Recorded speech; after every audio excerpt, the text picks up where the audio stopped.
সাত। পৃথিবী শুধু জল আর মাটি নয়, সমুদ্র, বন, পাহাড়।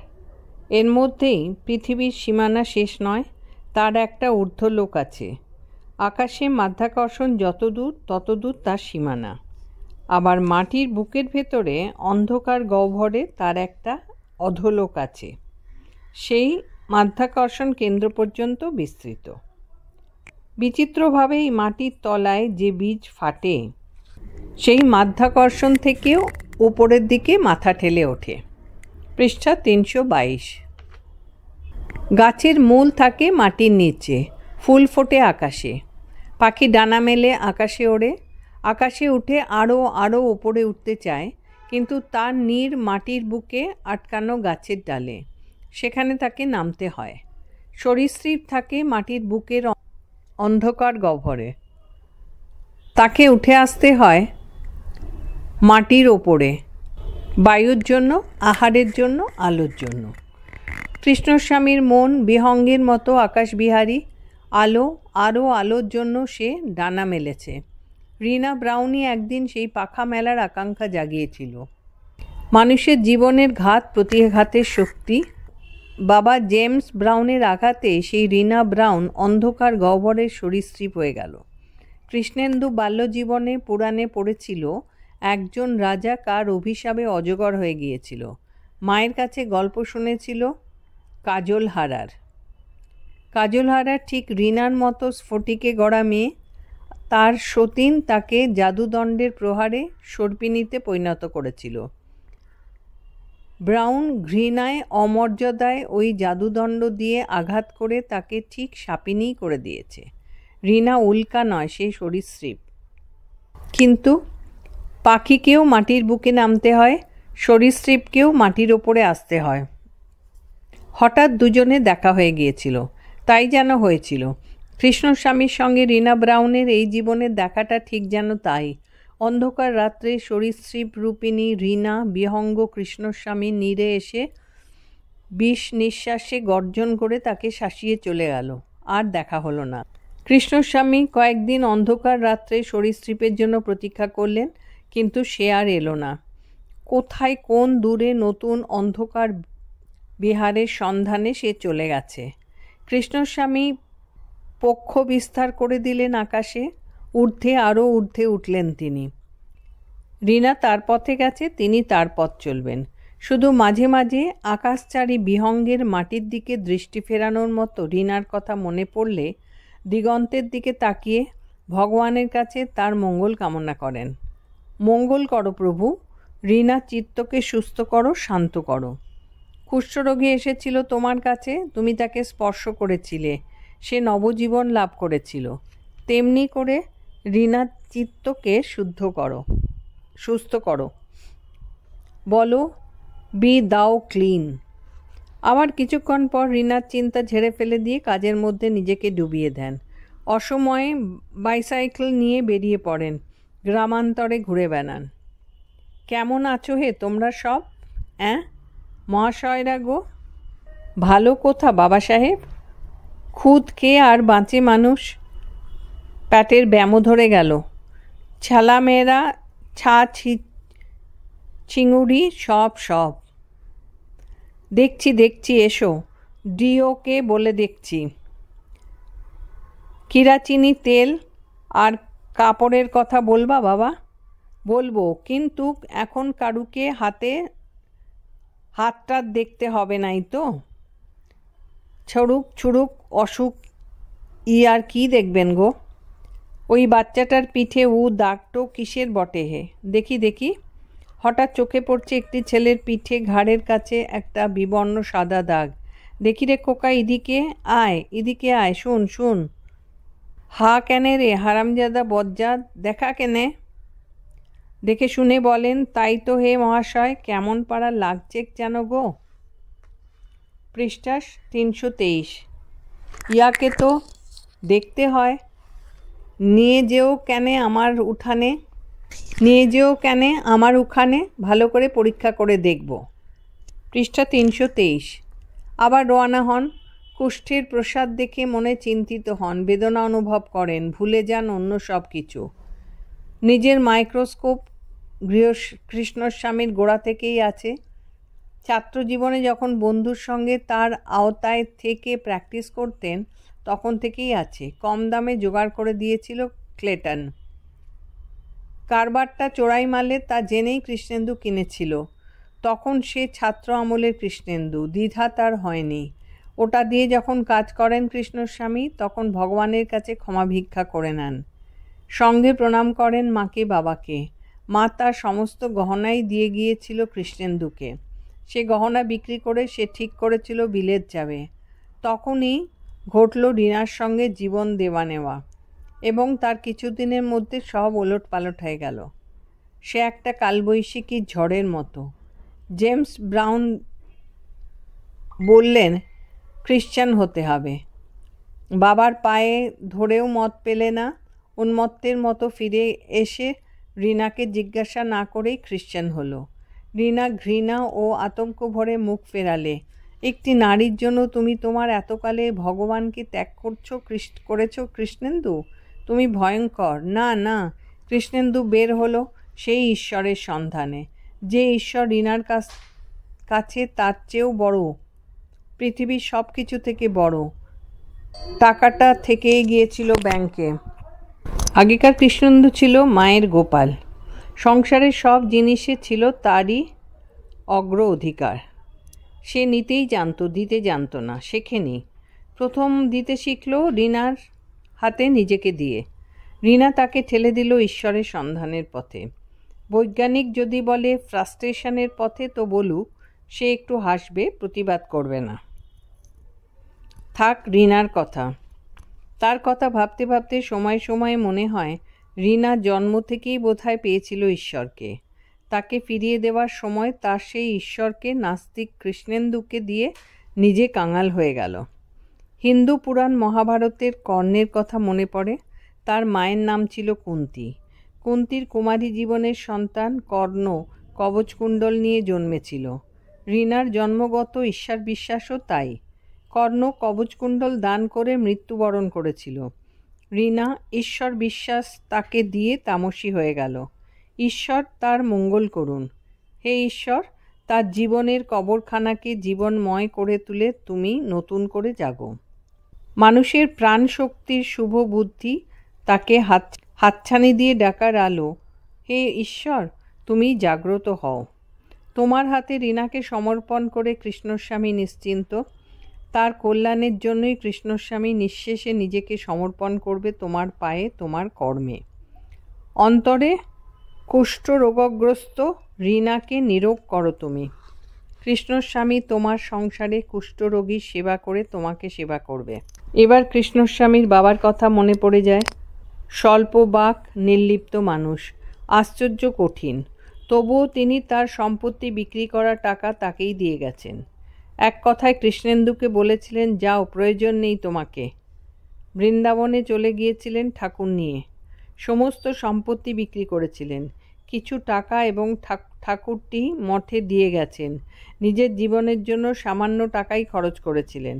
বাকি 13,000 কয়েকশো ব্যাংকে রেখেছিলেন। উকিলকে বলেছিলেন কৃষ্ণেন্দুর খোঁজ করে টাকাটা দিতে।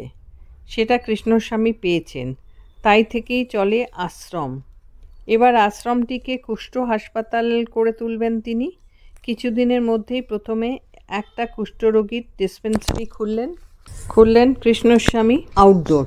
পৃষ্ঠা 324। রিনার মঙ্গল হোক। এই কর্মের মধ্যে রিনার আকর্ষণ ছিন্ন করে দাও। লাল সিং সিন্ধু সন্ত্রস্ত হয়ে উঠল। বাবা সাহেবই তো ভালো হচ্ছে নাই।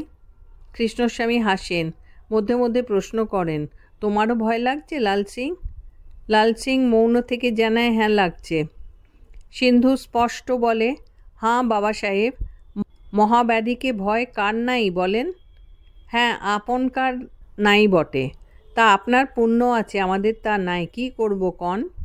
বড়বড়া ঝুমকি ভয় করে না, ঘৃণা করে। বলে, বড়া খারাপ বাসায়, গন্ধ কি, উফ, আর কি হয়ে যায়, এক থু।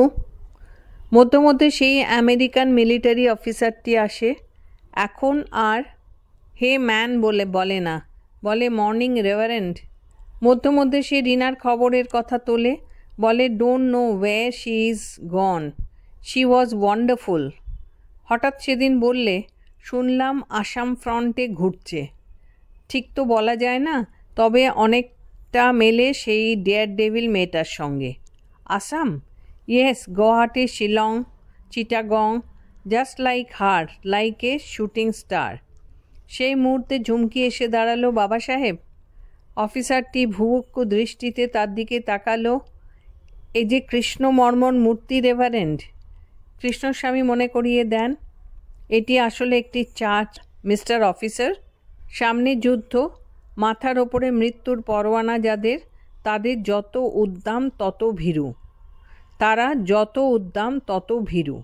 ঈশ্বরের রোষকে ভয় না করে পারে না, অন্তত ঘাঁটাতে চায় না ঈশ্বরকে। গায়ে ক্রস একে সরে যায়। কৃষ্ণস্বামী লাল সিংকে ডেকে পরদিন বললেন, লাল সিং, আমার শরীরটা বড় খারাপ মনে হচ্ছে, আমি কিছুদিন বাইরে যাচ্ছি। কোথায় যাবেন বাবা সাহেব? আপনি না থাকলে এখানে আমরা কি করে থাকব? 15-20 দিন, তার বেশি নয়। তোমরা গ্রামের মধ্যে যেমন থাকো থাকবে। 25 দিন পর ফিরে এলেন কৃষ্ণস্বামী। শরীর সারেনি, বরং শীর্ণ হয়েছে। সিন্ধু বললে, শরীর যে খারাপ, কইরা এলেন বাবা সাহেব? অনেক ঘুরেছি সিন্ধু, অনেক কাল এখানে থেকে মনটা হাঁপিয়েছিল। ছাড়া পেয়ে খুব ঘুরলাম, সেই একেবারে যুদ্ধের লাগালাগি জায়গাতে। শিলং, গুয়াহাটি, ইখান শিখান ঘুরে ঘুরে শরীর খারাপ হবে বই কি, তবে হ্যাঁ, মনটা ভালো হয়েছে। চট্টগ্রাম থেকে গুয়াহাটি পর্যন্ত যুদ্ধের লাইনের স্থানগুলিতে খবর নিয়ে ফিরেছেন। হ্যাঁ, খবর পেয়েছেন। ঠিক এমনি একটা মেয়ে ছিল, সে মরেছে। কেউ তাকে খুন করে গুয়াহাটি থেকে শিলংয়ের পাহাড়ের পথে একটা খাদে ফেলে দিয়েছিল। সম্ভবত কোনো নিষ্ঠুর সৈনিক রিনার উদ্ধত ব্যবহারে ক্রুদ্ধ হয়ে তাকে মেরে ফেলে দিয়েছে। পোস্টমর্টমে জানা গেছে তার পেটে ছিল মদ, আর জানা গেছে যে হতভাগিনী কদর্য ব্যাধিগ্রস্তা ছিল। নিশ্চিন্ত হয়েছেন কৃষ্ণস্বামী। রিনা তার জীবনের পাওনা গণ্ডা বুঝে নিয়ে চলে গেছে। পৃষ্ঠা 325। অথবা নিষ্ঠুর মূল্য দিয়ে এই উল্কা জীবনের দেনা কড়ায় গণ্ডায় মিটিয়ে দিয়ে গেছে। পুলিশ বিভাগ তার কোনো পরিচয় পায়নি। কৃষ্ণস্বামীকেই তারা প্রশ্ন করেছিল, জানতেন নাকি ওকে? না, সে নয়। এই জবাব দিয়ে কৃষ্ণস্বামী চলে এসেছেন। মিথ্যা বলেননি, সে নয়। কিন্তু ঈশ্বর, তুমি কেন তাকে দয়া করলে না? ভালো, তার বিচারের সময় তুমি তাকে দয়া করো। এইবার হে ঈশ্বর, তোমার সেবায় আমাকে মগ্ন করে দাও। সেই সংকল্প নিয়েই ফিরেছেন। কলকাতা থেকে অনেক কষ্টে ওষুধপাতিও কিনে এনেছেন। সেগুলি সেই দিনই সাজিয়ে ফেললেন, ডুবে গেলেন এই সেবাকর্মে। বছরখানেক পর একদিন সকালে ঝুমকি এসে দাঁড়ালো। বাবা সাহেব? কি? লাল সিং কাল রাতে চলে গেছে। চলে গেছে? সে কি, কোথা গেছে? কে জানে, শিওয়ারা জানে। বললে, কুট নিয়ে কারবার করে সাহেবের কুট হলো, আবার থাকে। চল সিন্ধু, পালিয়ে বাঁচি। কি বললে? কার কুট হয়েছে? কেন? তুর হয়েছে। বিস্ময় বিস্ফারিত দৃষ্টিতে তাকিয়ে রইলেন কৃষ্ণস্বামী। তার কুষ্ঠ হয়েছে? কয়েক মুহূর্ত পরে তার বুদ্ধি সক্রিয় হলো। কোথায়, কই? নিজের আঙ্গুলগুলি চোখের সামনে মেলে ধরলেন। ছোট আয়না দেওয়ালে টাঙানো ছিল, সেখানে সামনে দাঁড়ালেন। কই, কোথায়? ঝুমকি বললে, উহু উহু, যেমন দাগ দেখে তুই বলিস কুঠের লক্ষণ এটা, তেমনি চাকা পড়া দাগ একটু হয়েছে যে তোর পিছা দিকে। তুই দেখবি কি করে? কোথায়? কৃষ্ণস্বামী জামাটা তুলে পিঠের এক জায়গায় আঙুল দিয়ে ঝুমকি বলল, এই যে এইটো। কি বেটে এইটো? ও। স্থির হয়ে দাঁড়িয়ে রইলেন কৃষ্ণস্বামী। পা থেকে মাথা পর্যন্ত একটা বিচিত্র অনুভূতি সঞ্চারিত হয়েছে। তিনি যেন খানিকটা অবশ হয়ে গেছেন। আঘাত পেয়েছেন তিনি। এর জন্য প্রস্তুত তিনি ছিলেন না। এর সম্ভাবনা ছিল না এমন নয়, তবু যখন সত্য সত্য এলো তখন সহ্য করতে কষ্ট হচ্ছে, বড় কষ্ট হয়েছে। ঝুমকি যেখানটায় আঙুল দিয়েছে সেখানকার সার নেই। ঝুমকি আঙুলের স্পর্শ তিনি বুঝতে পারছেন না। রিনার জন্য কোনো কিছু যেন মনের মধ্যে ধরা পড়েনি।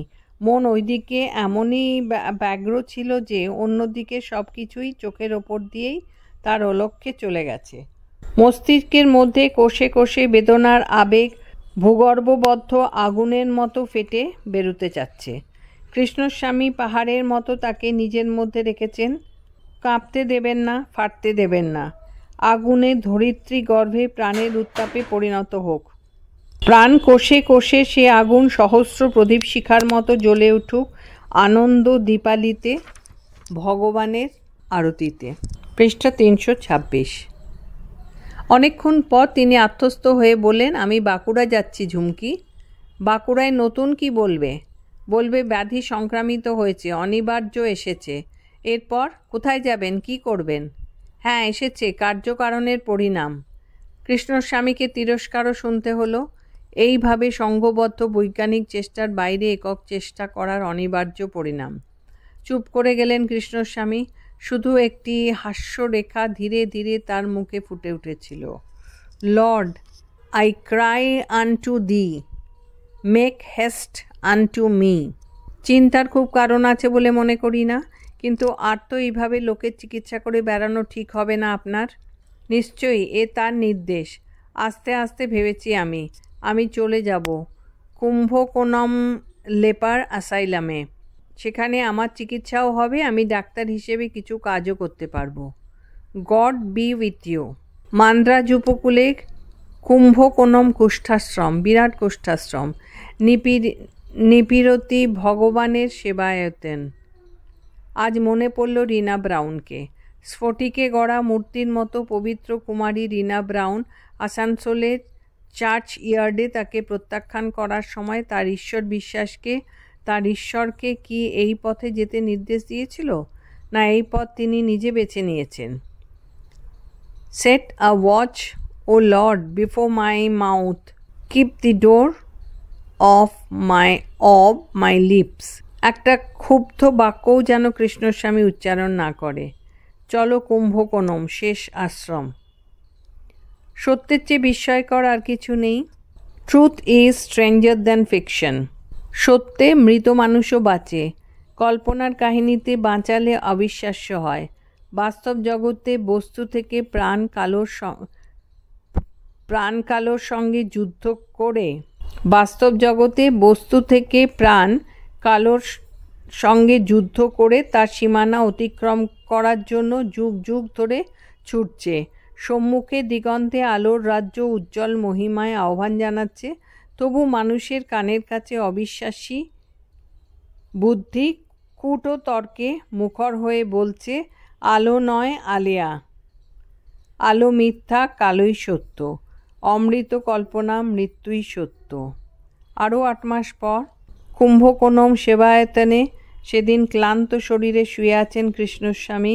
এখানেই তিনি তার স্থান করে নিয়েছেন। সবচেয়ে কঠিন রোগের রোগীদের তিনি চিকিৎসা করেন, তার নিজের চিকিৎসাও হয়। রোগ বেশ খানিকটা বেড়ে গিয়ে এতদিনে তার গতি রুদ্ধ হয়েছে। নাকের পেটি ঈষৎ স্ফীত হয়েছে।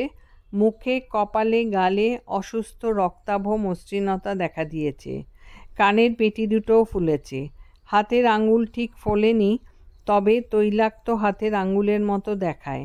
প্রথম দিকে দ্রুত বেগেই বেড়েছিল, এখন রোগের গতি রুদ্ধ হয়েছে। এদিকে কালের পটভূমিতে বিরাট পরিবর্তন ঘটে গেল। যুদ্ধ শেষ হয়ে গিয়েছে। ভারতবর্ষে বিস্ময়কর রাজনৈতিক বিপ্লব ঘটল।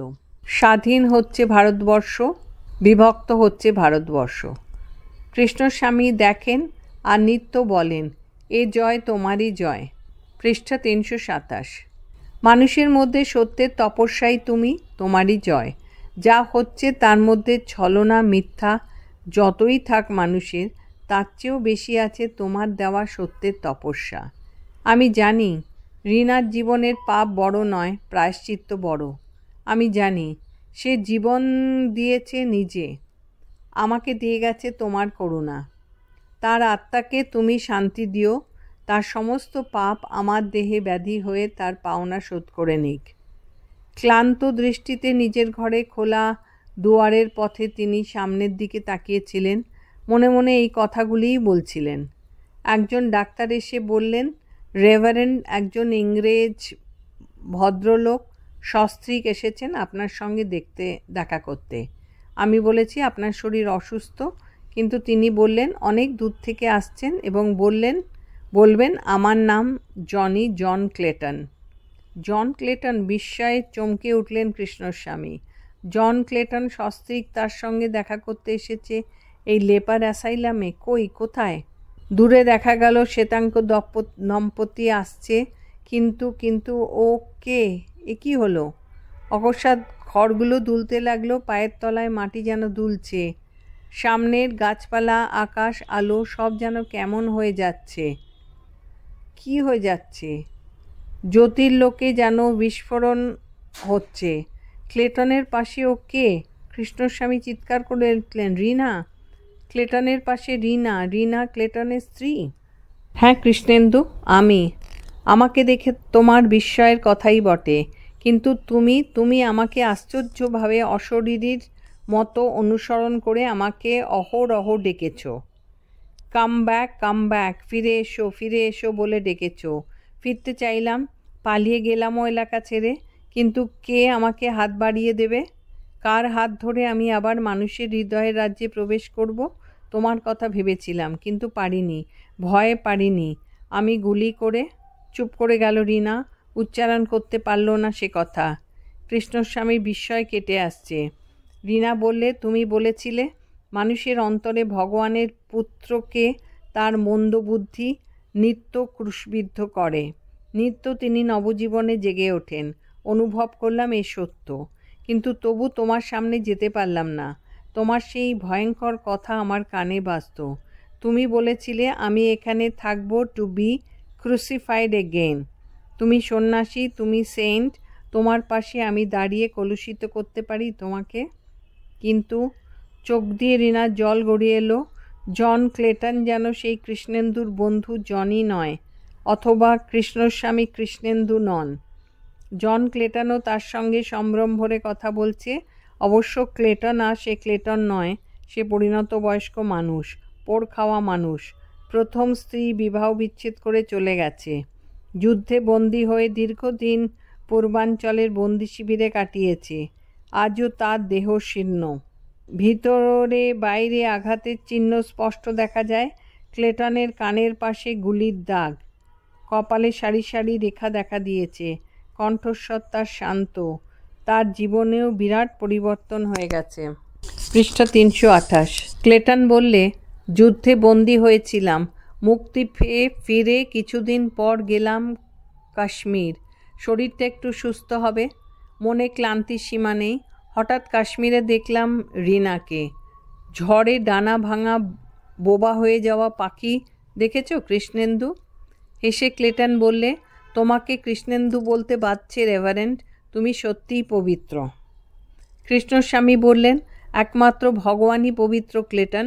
যারা জীবনের বেদনাকে তার পায়ে ঢেলে দেওয়ার জন্যে তার মুখের দিকে চেয়ে থাকে, তাদের ওপর তার আলো পড়েই তাদের পবিত্র মনে হয়, নইলে তারাও মানুষ ক্লেটন।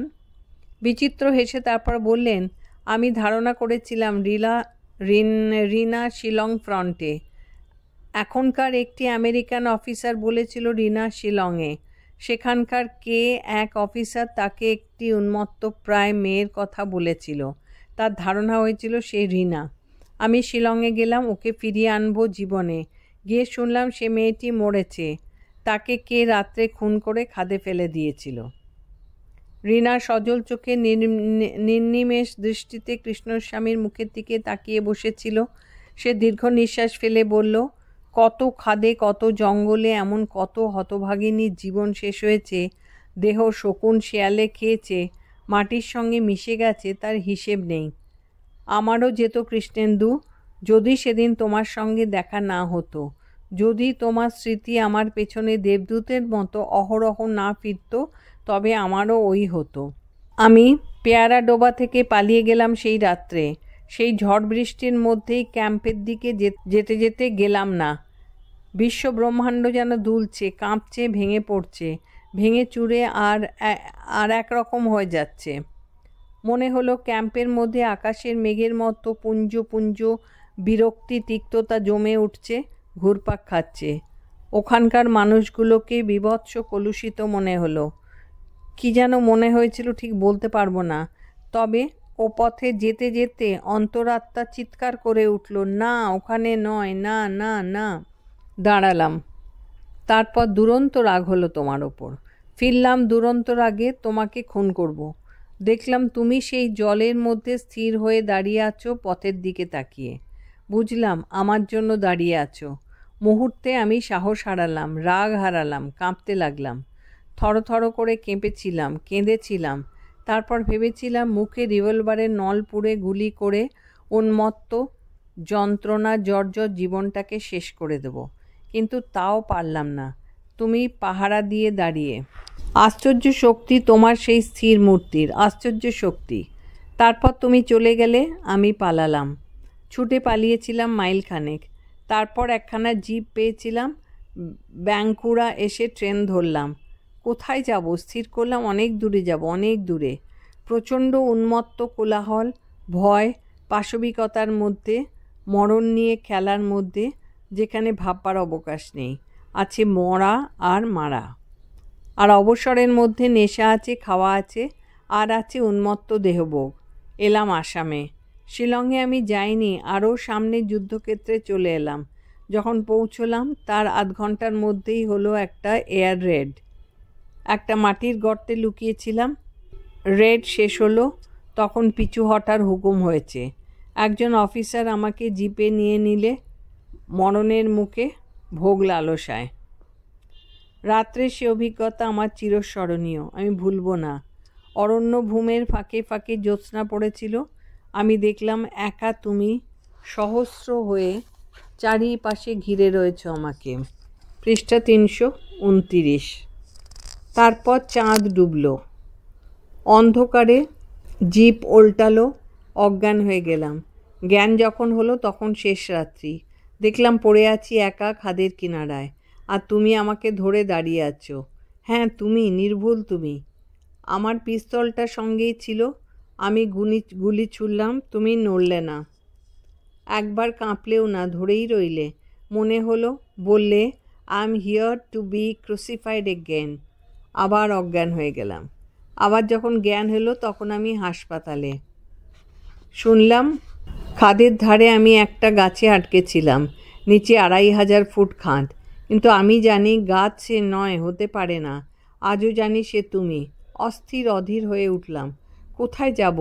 কোথায় গেলে তোমার এই অশরীরী অনুসরণ থেকে রেহাই পাব?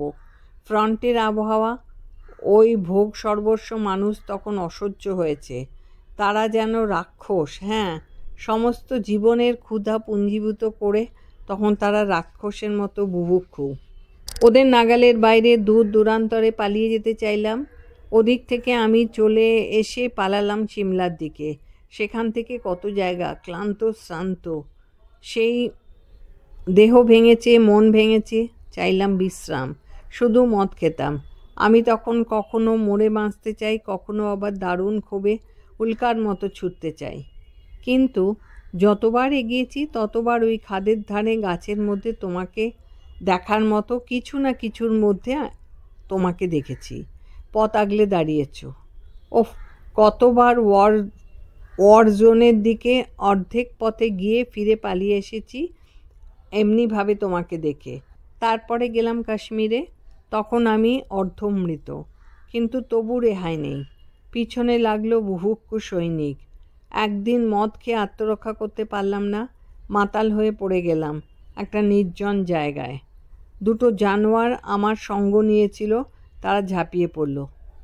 স্তব্ধ হলো রিনা, আর সে বলতে পারছে না। কৃষ্ণস্বামীও স্তব্ধ হয়ে বসে শুনছেন, গভীর রাত্রে শান্ত সমুদ্রের মতো।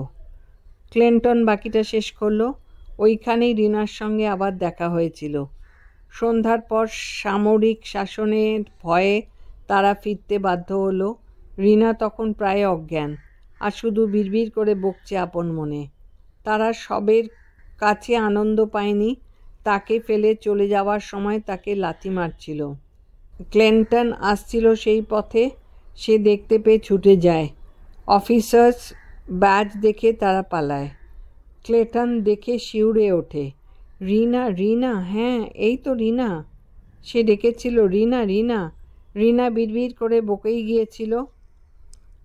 ওরা যা বুঝতে পারেনি ক্লেটনের তা বুঝতে বিন্দুমাত্র কষ্ট হয়নি। রিনা বকছিল, it is the cause my soul. আর সন্দেহ থাকেনি এই রিনা ব্রাউন। রিনাকে সে কাঁধে করেই প্রায় তুলে নিয়েছিল। বারবার কানে কানে বলেছিল, Rina my darling, Rina my love, Rina my angel, I love you. আমি তোমাকে ভালোবাসি, আমি তোমাকে ভালোবাসি, আমি তোমাকে ভালোবাসি। রিনা চিৎকার করে বলেছিল, leave me, leave me, leave me Krishnendu. The gates of heaven will be close to you for me, for me. I don't like to go to heaven, leave me. 1 মাস প্রাণপণে সেবা করে চিকিৎসা করিয়ে রিনাকে সে সুস্থ করে তুলেছিল। রিনা বিস্মিত হয়েছিল। ক্লেটন রিনাকে বলেছিল নিজের কাহিনী। তারপর বলেছিল, যৌবনে সে আমি দুঃখের আগুনে পুড়ে গিয়েছি। গ্লানি আবর্জনাই পড়ে ছাই হয়, যা খাঁটি তা ছাই হয় না, পুড়ে শুদ্ধ হয়। আমি তোমাকে এইটুকু বলি রিনা, ট্রাই মি, পরীক্ষা করে দেখো আমাকে। আর যদি বলো চলো তোমাকে কৃষ্ণেন্দুর কাছে নিয়ে যাই। চমকে উঠেছিল রিনা, কার কাছে? না না না, বলো না, বলতে নেই, সে সেন্ট। রিনা বলল, কি করব, তোমার পাশে দাঁড়াবার মতো শক্তি আমার তখন নেই। আমি ওকেই বিশ্বাস করলাম এবং সে তো প্রমাণ করলে, সে ভালোবাসাকে প্রমাণ করলে। 2 হাত দিয়ে আমাকে জড়িয়ে ধরলে। তুমি আমাকে আশীর্বাদ করেছিলে কৃষ্ণেন্দু, আমাকে আশ্বাস দিয়েছিলে, সেটা এলো ওর মধ্যে দিয়ে। তুমি সেন্ট কৃষ্ণেন্দু, তুমি সেন্ট। তারপর একটা গভীর দীর্ঘ নিঃশ্বাস ফেলে বলল, আমার দুঃখ রইল তোমার এই অবস্থায় তোমার সেবা করতে পারলাম না। কৃষ্ণস্বামী সামনের দিগন্তের দিকে তাকিয়েছিলেন। তাকিয়ে থেকেই বললেন, এই হয়তো আমার পুরস্কার রিনা। এই দিয়েই তিনি আমার সব অতৃপ্ত কামনা তৃপ্ত করে দিলেন। এবার হাসলেন, হেসে বললেন, দেখো আমাদের দেশের শাস্ত্রে বলে একসঙ্গে 7 পা হাঁটলে মিত্রতা হয়। আমাদের বিবাহে স্বামী স্ত্রীতে অগ্নিসাক্ষী করে 7 পা একসঙ্গে পা ফেলে হাঁটে। কিন্তু যখন ভগবানকে খোঁজে মানুষ, তখন সে একা, কারুর সঙ্গেই 7 পা হাঁটা যায় না, বন্ধুর সঙ্গেও না, একা। সে পথে বিচিত্রভাবে আসে আশীর্বাদ, অভিশাপ, এবং 7 পা একসঙ্গে না হাঁটিলে সংসারের আনন্দে ফেরা যায় না। তোমরা হেঁটেছ, দৌড় খুলেছে, সুখে তোমাদের সংসার ভরে যাক। আমার যাত্রা অ্যালোন, আমি সুখী। স্তব্ধ হয়ে গেল সকলে। ক্লেটন সে স্তব্ধতা ভঙ্গ করলে, আমরা আবার আসবো, আমি ইংল্যান্ডে ফিরে যাচ্ছি না, রিনাকে নিয়ে এখানেই ঘর বাঁধবো, বারবার আসবো। এখানে থাকবে তোমরা? তাহলে আমি একটা অনুরোধ করব। রিনা, তুমি আমার আশ্রম জানো, সেখানে ঝুমকি বলে একটি অনাথা মেয়ে আছে, তাকে তোমাদের সংসারে নিও। আচ্ছা, আর নয়। John, you are a medical man, চলে যাও, আর না। Good bye, good bye. কেঁদো না, নো নো নো। আমি দেখতে চাই তুমি হাসছো। Look in my face. দেখো, আনন্দ ছাড়া আর কিছু কি আছে? Good bye, good bye, good by. দীর্ঘ হাতখানি তুলে দীর্ঘকায় পুরুষটি পাথরের মূর্তির মতো দাঁড়িয়ে রইলেন, স্থির। কিন্তু এ ওদের বিদায় সম্ভাষণ দিচ্ছেন না শূন্য লোকে অদৃশ্য ঈশ্বরের পা দুটি শক্ত করে ধরে দাঁড়িয়েছেন, সেই কৃষ্ণস্বামীই জানেন।